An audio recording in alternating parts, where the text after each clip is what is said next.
یا یہاں پہ ہماری ننگ و ناموس اور ہماری عزت اور ہماری جان و مال کا جو بے دردی سے زیان اور بے عزتی ہو رہا ہے، میں سمجھتا ہوں ان ٹاپکس کے حوالے سے میں ان پہ پہلے بات کرنا چاہ رہا تھا کہ وہ نمبر 1 ہے بلوچستان میں، وہ ایشوز ٹاپ پہ ہے، وہ ٹاپ پرائرٹیز پہ ہے۔ لیکن آج کی سیمینار میں یہاں پہ آئین پاکستان اور یہاں پہ مائنز اینڈ منرل ایکٹ کے حوالے سے بہت تفصیل سے بات کیا گیا، تو میں بھی یہاں پہ آغا فتح شاہ صاحب نے اور ثنا بلوچ صاحب نے بہت تفصیل سے آرٹیکل ایکٹ کے حوالے سے، آرٹیکلز کے حوالے سے اور آئین کے حوالے سے انہوں نے بڑی تفصیل سے بات کی اور حساب و کتاب کیا۔ تو میں نے چاہا کہ اس حوالے سے کچھ میں بھی بات کر لوں اور میں اس پیج کو تھوڑا دوسری سائیڈ پہ کر کے بات کر لوں کہ جو مائنز اینڈ منرلز ایکٹ یہاں پہ پاس کیا گیا بہت غلط ہوا، اس کی تفصیل بیان کیا گیا، لیکن اس پہ آج بی این پی کا سربراہ اختر جان مینگل صاحب اور نیشنل پارٹی کا سربراہ ڈاکٹر عبد المالک بلوچ صاحب وہ دونوں ہائی کورٹ میں جا کے پٹیشن دائر کر چکے ہیں، اور نیشنل پارٹی کی بیرسٹرز، نیشنل پارٹی کی وکلا اور بی این پی کے وکلا اور بیرسٹر صاحبان بھرپور انداز میں اس کیس کو لڑ رہے ہیں۔ لیکن اگر میں نے کہا کہ پیج کو الٹا کر کے تھوڑا دیکھا جائے کہ 1973 کی کانسٹیٹیوشن جو دوستوں نے اس پہ تفصیل سے بات کیا، ہم دیکھیں کہ اگر یہ ایکٹ پاس ہوا، اگر پاس نہ بھی ہوتا، اور جو آئین پاکستان 1973 جو اہم کانسٹیٹیوشن اور جو وہ کتاب ہے جو پاکستان کی 78 سال کی تاریخ میں سب سے اہم بک ہے، اس کتاب کے آرٹیکل نمبر 1 سے لے کے 9 تک وہ آئین پاکستان صرف لوگوں کی عزت، لوگوں کی زندگیوں کو محفوظ کرنے کے بارے میں بتاتا ہے۔ تو کیا آج نمبر 1 پہ بلوچستان اور نمبر 2 پہ پختونخوا کہیں پہ کسی کا جان و مال محفوظ ہے؟ جب آئین پاکستان پہ عمل نہیں ہوتا اور آئین پاکستان خود اتنی مجبور اور اتنی بے بس ہو چکا ہے کہ ایک جرنیل جو چیف آف آرمی اسٹاف کہتا ہے اپنے آپ کو، کہتا تھا اپنے آپ کو، وہ کہتا تھا کہ ہم اس کتاب کو پھاڑ کے ڈسٹ بین میں پھینکیں گے۔ اگر کسی ملک کا آئین اپنا تحفظ نہیں کر سکتا تو وہ بلوچ کا، وہ پشتون کا اور وہ سندھی کا یا وہ پنجابی کا کیا تحفظ کرے گا؟ اس حساب و کتاب کے حوالے سے میں 4 ڈیٹیل بتانا چاہتا ہوں کہ پاکستان کی تاریخ میں 18ویں ترمیم نمبر 2 وہ تحریر یا وہ پاس شدہ ایکٹ ہے، آئین ہے، جو پاکستان کا نمبر 2 آئین کے بعد حیثیت رکھتا ہے۔ اس ایکٹ میں جو 2010 میں پاس ہوا، اس چینج میں 18ویں ترمیم میں اس کے 101 آرٹیکلز، آئین پاکستان کا 101 آرٹیکلز تبدیل کیا گیا، اور ہم سمجھتے ہیں کہ اس کے باوجود بھی ہم اس آئین سے بھی جو 18 ترمیم کے بعد ہوا، اس میں بھی ہماری حقوق کا تحفظ اتنا نہیں کیا گیا جتنا ہم چاہتے تھے۔ لیکن ہم ایک بات دیکھ لیں کہ ان 101 آرٹیکلز جو یونانیمسلی پاکستان کے قومی اسمبلی اور سینٹ نے پاس کیا، اس پہ کس حد تک عمل درآمد ہوا؟ بتایا جائے کہ اس 101 آرٹیکلز کے کتنے آرٹیکل پہ 15 سال میں عمل درآمد ہو چکا ہے، جو 2010 سے 2025 نمبر 1۔ دوسرا، 17 سبجیکٹ ڈیوالو ہو چکے کہ جی 17 سبجیکٹس ان کا اسلام آباد کے ساتھ کوئی تعلق نہیں ہے، جس میں ہیلتھ ہے، جس میں ایجوکیشن ہے، جس میں ایگریکلچر ہے، جس میں ٹورزم ہے، وغیرہ وغیرہ 17 سبجیکٹ۔ آج 17 کے 17 اسلام آباد میں جی وہاں پہ ایگریکلچر وزیر بھی ہے،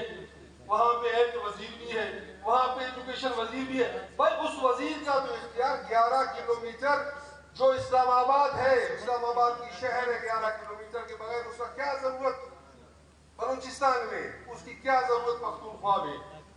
تو اس 17 سبجیکٹ میں سے ایک کو بھی ڈیوالو نہیں کیا گیا. تو کہاں گیا وہ آئین, یا کہاں گیا 18ویں ترمیم. اس 18ویں ترمیم پہ کس حد تک عمل درآمد ہوا کہ ہم روتے پیٹتے کہ یہ کیوں ہوا. جب یہ کیوں ہوا سے ہم تھوڑے پیچھے تو جائیں, پیچھے تو دیکھیں کہ جو آئین میں پاس ہو چکے ہیں یونانیورسٹی, اس پہ کس طرح عمل درآمد ہوا. رضا ربانی جو چیئرمین سینیٹ آف پاکستان تھے, انہوں نے مجھے کہا کہ حاصل بزنجو کو انہوں نے ڈیولوشن کمیٹی کا چیئرمین بنایا. حاصل نے مجھے کہا کہ آپ ڈیولوشن کمیٹی کا چیئرمین بنے. جو 18ویں ترمیم کی ڈیولوشن کمیٹی تھا, مجھے رضا ربانی نے آرڈر کیا چیئرمین ڈیولوشن کمیٹی. میں نے اپنی چوٹی کا زور لگایا کہ جی 18ویں ترمیم پہ عمل درآمد کیا جائے, جس میں بلوچستان کو, پختونخوا کو اور سندھ کو بہت فائدے ہیں. لیکن میرا 1-3 سال میں کوشش بھی ناکام رہا. میں سیمینار کرتا رہا پختونخوا میں, بلوچستان میں, سندھ میں, پنجاب میں ہر 6 دن کے بعد میٹنگز کرتے رہے. عثمان کاکڑ صاحب شہید, اللہ ان کو جنت نصیب کرے, وہ میرے ساتھ, میرے بازو تھا, وہ میرا ممبر تھا کمیٹی کا. ہم اور عثمان نے اپنی بھرپور زور لگایا, لیکن چونکہ اسٹیبلشمنٹ اور اسلام آباد نہیں چاہتا تھا کہ 18ویں ترمیم پہ عمل ہو, ہم نہیں کرا سکتے. اس حد تک کہ جب میں نے 18ویں ترمیم کے جو ممبران تھے ان کو بلوچستان میں بلایا, اور یہاں پہ وہ چیف سیکرٹری سیف اللہ چھٹا صاحب اس وقت ہوا کرتے تھے, اور وہاں اس وقت رحیم زیاد اقبال صاحب وزیر تھے. میں نے رحیم زیاد اقبال صاحب کو بھی گزارش کیا کہ آپ بھی تشریف لائیں ہماری مدد کے لیے, اور میں نے نیشنل پارٹی کو بھی گزارش کیا کہ آ جائیں پارٹی کے دوست. وہاں پہ جب میں نے آئین اور قانون کی صورت میں بھرپور انداز میں کہا کہ جی بلوچستان کو بہت ضرورت ہے کہ 18ویں ترمیم پہ عمل درآمد ہو, تو وہ سیف اللہ چٹا میٹنگ میں کہا کہ دیکھیے جناب چیئرمین صاحب, ہم بلوچستان کے کندھے بہت کمزور ہیں, ہم 18ویں ترمیم کا بوجھ نہیں اٹھا سکتے, اللہ کا واسطہ اسے چھوڑو, مہربانی کر کے آپ لوگ واپس چلے جاؤ. تو کہنے کا مقصد, اور اس کے ساتھ ہی آئین پاکستان کا ایک آرٹیکل ہے 172 اینڈ 3, اس کا جو سب سیکشن 3 172 سب سیکشن 3, وہ کہتا ہے کہ جی پیٹرولیم پروجیکٹس وہ جو بھی ہوگا وہ 50% صوبے کا ہوگا, 50% وفاق کا. تو میں نے عثمان کاکڑ کو کہا کہ عثمان ہم کچھ نہیں کر سکے, کم سے کم 172(3) پہ تو عمل درآمد کروا دے پاکستان میں. ہم نے اپنا بھرپور زور لگایا. اس وقت عباسی, شاہد خاقان عباسی صاحب وزیر پیٹرولیم تھے. ہم نے جب بھرپور کوشش کیا تو شاہد خاقان عباسی نے مجھے کہا کہ صاحب یہ ممکن نہیں ہے, اس پہ نہ اپنا وقت ضائع کرو نہ میرا وقت ضائع کرو. تو وہ آئین, وہ قانون جو یونانیورسٹی اداروں سے پاس ہو چکے ہیں, جب ان پہ عمل درآمد نہیں ہوتا, آج تک نہیں ہوا, 15 سال میں نہیں ہوا, تو اس وقت کوئی ہو نہ ہو اس میں کیا کر سکتے ہیں. اور اس کے علاوہ یہاں پہ ہمارے مولانا ہدایت الرحمن صاحب نے بہترین ایک بات کی, اس کو میں تھوڑا سا آگے لے جاتا ہوں کہ ہمیں اپنے بھی گریبان میں جان کے دیکھنا چاہیے. ہمیں جو ہماری حقیقی پارٹیاں ہیں بلوچستان کی, چاہے پشتون کی صورت میں ہے, بلوچ کی صورت میں ہے, ہزارہ کی صورت میں ہے, یہاں پہ 98 میں جب سائندک کو بیچا گیا تو کہا گیا کہ جی 50% چائنا, 48% وہ جو اسلام آباد اور 2% بلوچستان. میرا سینٹ میں تقریر موجود ہے, میں نے کہا جی زکوٰۃ بھی 2.5% ہے, ہمیں کم سے کم بلوچستان کو 2.5% سے تو اوپر دیتے. اگر اس وقت یہ حقیقی جماعتیں ہم سارے اکٹھے ہو کے اگر ہم اس وقت نکلتے اور مضبوطی کی بنیاد پہ, ایمانداری کی بنیاد پہ, ہمیں اس وقت کوئی جو بلوچی میں ترہ کہتے ہیں یا دستار کہتے ہیں, کسی دستار کی بغیر خواہش کے, کسی ترہ کے بغیر خواہش اگر ہم اس وقت نکلتے تو آج سائن تک ختم نہیں ہو چکا ہوتا. اور ریکوڈک جو بیچا گیا، ریکوڈک پہ نیشنل پارٹی کو فون کیا گیا کہ جی آؤ ہم ریکوڈک کا سودا کر رہے ہیں. ہم نے کہا کہ ٹھیک ہے جی ہمیں بتائیں کہ آپ کا سودا کس بنیاد پہ ہے. تو کہا گیا کہ جی ہم بتانے کے پوزیشن میں نہیں ہیں کہ اگر آپ نیشنل پارٹی کو نہیں بتاتے، اگر آپ بی این پی کو نہیں بتاتے کہ ہم جو سودا کر رہے ہیں آپ اسٹیک ہولڈرز ہو وہاں کے اور ہم آپ کو نہیں بتائیں گے سودا کریں گے تو یہ بے ایمانی کے بغیر کیا ہے. جب ریکوڈنگ پیشا گیا تو کیا ہماری پارٹیوں کا اس پہ احتجاج ہوئی. یہاں پہ جھومر گوادر ہے آپ کے سی پیک کا، چائنا پاکستان اکنامک کوریڈور سی پیک گوادر جھومر 76 ارب روپے کا، اس کے لیے 76 ارب ڈالرز اس کو دیے جاتے ہیں. اور ایک جو شاید بہت سے یہاں پہ ہمارے پارٹی اکابرین بیٹھے ہیں، یہ بہت جو ایگریمنٹس ہوئے ہیں اس میں، اس ایگریمنٹس کے بارے میں شاید ہماری پارٹیوں کو بہت کم پتہ ہے، کیونکہ سارے گوادر کے ایگریمنٹس کو انہوں نے چھپایا. میں خود ممبر تھا چائنا پاکستان اکنامک کوریڈور کا، جو 2 کمیٹیز تھے، ایک تھا سائنٹ کمیٹی، ایک تھا پارلیمانی کمیٹی جس میں 14 ایم این اے اور 4 سینیٹر تھے. ہم نے بھرپور کوشش کیا جی ہمیں ایگریمنٹس تو بتا دو کہ جو آپ نے گوادر پہ ایگریمنٹس کیے وہ کیا ہے. ایک ایگریمنٹ کا ہمیں پتا چلا جی گوادر پورٹ پہ جتنی پروفٹ ہوگا، گوادر پورٹ کی جتنی آمدن ہوں گے، اس آمدن کا 91% چائنا کا ہوگا اور 9% اسلام آباد کا ہوگا. تو ہم نے اس پہ ہم نے کیا کیا پارٹیوں نے، اور ہم ہر وقت یہ بات کرتے تھے کہ جی سی پیک سے تو بلوچستان کو 1 انچ کے برابر فائدہ نہیں ملا. تو کہتے تھے جی ہم نے ایئرپورٹ بنا دیے. ہم کہتے ہیں ایئرپورٹ گوادر کے لیے اور تربت کے لیے یا وہاں کے پستی کے غریب لوگوں کے لیے یا اور ماڑا کے غریب لوگوں کے لیے نہیں ہے. وہ تو آپ کے لیے ہے جو آپ گوادر کو کھاؤ گے اور استعمال کرو گے، وہ ہمارے لیے نہیں ہے. آج مجھے حیرت ہوا ہے، آج جب میں آ رہا تھا تو میرا پارٹی کا لیڈر عبدالخالق میرے ساتھ تھا. انہوں نے کہا جی دبئی جو مال ہے وہ سی پیک روڈ پہ ہے. میں نے کہا ماشاءاللہ واہ، سی پیک تو زبردست ہے، دبئی مال سی پیک روڈ پہ آ گیا. تو یہ جو آپ کا 12 فٹ کا روڈ ہے یہ جی ہمارے بلوچستان کے لیے سی پیک سے ہمیں ملا ہے. تو کہنے کا مقصد کہ اگر ڈے 1 سے ہمارے جو پاؤں پہ اتوڑی کلاڑی مارا جا رہا تھا، ڈے 1 سے جو ہمارے ہاتھ کاٹے جا رہے تھے، تو کیا اگر ہم اس وقت سے شروع ہوتے تو ہر دفعہ اس سے بڑی جنجال میں ہم نہیں پڑتے. اگر ہم اس وقت متحد ہوتے اور ایمانداری کی بنیاد پہ کھڑے ہوتے تو شاید آج یہ دن ہمیں نہیں دیکھنے پڑتے. یہ مصیبتیں جو ہم جھیل رہے ہیں اس میں میں آج دوبارہ ایک گزارش کروں، اس کو ریپیٹ کروں گا کہ بلوچ قومی قائد سردار عطا اللہ خان مینگل صاحب کو اللہ پاک جنت نصیب کرے، ان کے برسی پہ بھی میں نے ایک گزارش کیا تھا، شاید سردار اختر جان مینگل صاحب کو یاد ہوگا. میں نے گزارش کیا کہ آج بلوچستان جس جنجالوں سے گزر رہا ہے، جس تکلیف سے گزر رہا ہے، اس کے لیے خدا را اگر ہمیں بہتر ہونا ہوگا تو پشتون کو، بلوچ کے تمام جو ایماندار حقیقی پارٹیاں ہیں ان کو، اور ہمارا ہزارہ یا جو بلوچستان کے سپوت ہے ان سب کو اپنی عزت کے لیے اکٹھا ہونا ہوگا. اور اگر ہم اکٹھا نہیں ہوں گے تو یقیناً ہم روزانہ کی بنیاد پہ ان جنجالوں سے مزید الجھتے جائیں گے. اگر اس کی دوسرے پہلو پہ آپ آ جائیں، آج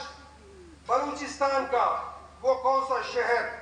وہ کون سا گلی، وہ کون سا کوچہ جس میں کسی کی زندگی محفوظ ہو، عزت محفوظ ہو، جان محفوظ ہو. ابھی تو وہ ایک رات آپ بتائیں مجھے کہ جہاں پہ ہم لاشیں نہ اٹھائیں. ہمارے جتنے بھی خصوصاً بلوچ پشتون علاقے میں بھی مشکلات ہیں، لیکن ابھی تو ہمارے کھندے بھی میت اٹھا کے، لاش اٹھا کے یہاں پہ زخم پڑ گئے ہیں۔ کوئی ایک قوم، کوئی ایک گھر بتاؤ جو اس مصیبت میں اس وقت میں گرا نہ ہو کہ اس کے یا بندے مارے جا چکے ہو یا ان کو اٹھایا جا چکا ہو۔ 14 سال، 18 سال سے ہمارے نوجوان گم ہیں۔ پہلے تو نوجوان گم تھے، اب تو ہماری عورتیں، ہماری بہنیں، ہماری بچیاں، ابھی تو وہ اس سے بہت آگے نکل گئے۔ آج 4 مہینہ ہوا ہے جو ہمارے یہاں پہ صرف اپنے وہ احتجاج کرنے والے کہ جی ہمارے گمشدہ افراد کو بازیاب کرو، ہمارے لے جانے والے نوجوانوں کو بازیاب کرو۔ نہ ریاست کے خلاف ان کا کوئی جدوجہد، نہ علیحدگی پسند کے خلاف کوئی جدوجہد، یہ کہ جی ہمارے گمشدہ افراد کو لاؤ۔ آج 4 مہینہ ہو چکے ہیں، وہ بغیر کسی جرم کے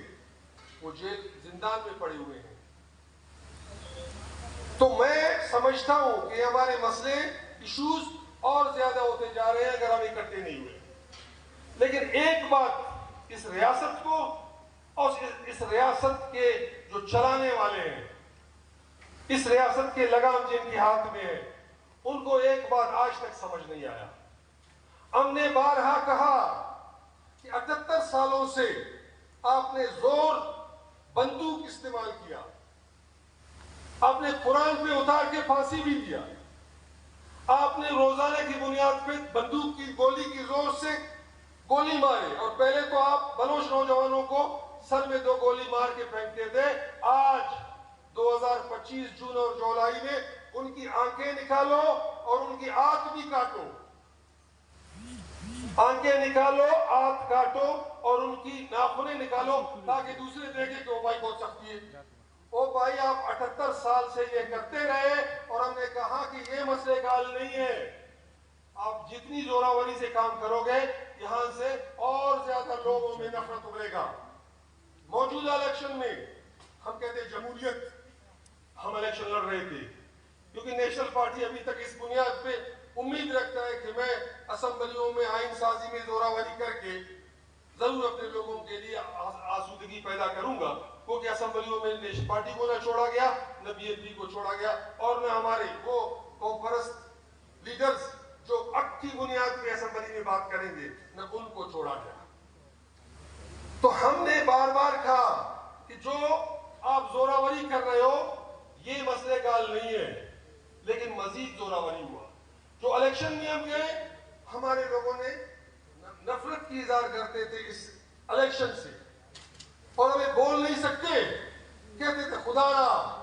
ہم ورک کے لیے جاتے تھے، بہت سے وہ بھی پولیٹیکل لوگ نہیں، ہمارے جو دکاندار یا ہمارے جو کیبن والے یا جو ہمارے ریڈی والے لوگ تھے، کہتے تھے صاحب خدا کے لیے آپ لوگ جا کے مہربانی کر ادھر بات کرو، اپنے لیے سیٹ لے لو، ہمیں بھی خوار کرتے ہو، تم بھی خوار ہوتے ہو۔ ادھر تک اس ریاست کی جمہوریت پہنچ چکا ہے۔ آپ کی اسمبلیوں میں 5 سے 10% میں نہیں کہہ سکتا ہوں، 90% وہ لوگ ہیں جو 300 ووٹ لے کے قومی اسمبلی کا حلف لے چکے ہیں۔ تو اس صورت میں کیا آئین سازی ہوگا؟ اس صورت میں آپ کی فارم 47 والے لوگوں کا جو 90% اسمبلیوں میں بیٹھے ہوئے ہیں، اس صورت میں کیا یہاں پہ پشتون کے لیے، بلوچ کے لیے، سرزمین کے لیے ادھر آئین سازی اور قانون سازی ہوگا؟ تو میں سمجھتا ہوں کہ اب بھی وقت ہے، ہمیں اکٹھا ہونا ہوگا، ہمیں اپنی سائل و وسائل کے لیے، اپنی ننگ و ناموس کے لیے، اپنی عزت کے لیے اور اپنے بچوں کی مستقبل کے لیے اس سرزمین کی حاکمیت کو اپنے لیے، اپنے ساتھ کرنے کے لیے ہمیں اتحاد میں اکٹھا ہونا ہوگا۔ سردار اختر جان مینگل صاحب، میں نیشنل پارٹی کی طرف سے آپ کو یقین دلاتا ہوں کہ آپ سرزمین بلوچستان اور بلوچستان کے سپوت، جو بلوچستان کے سپوت اور وارث ہیں، ان کی حاکمیت کے لیے اور بلوچ کی مسخ شدہ لاشوں کے لیے اور یہاں کے سائل و وسائل پہ حاکمیت کے لیے، اور یہاں پہ ہمارے جو عورتیں اور خاتون جن کی جو ہماری ننگ و ناموس عزت ہے،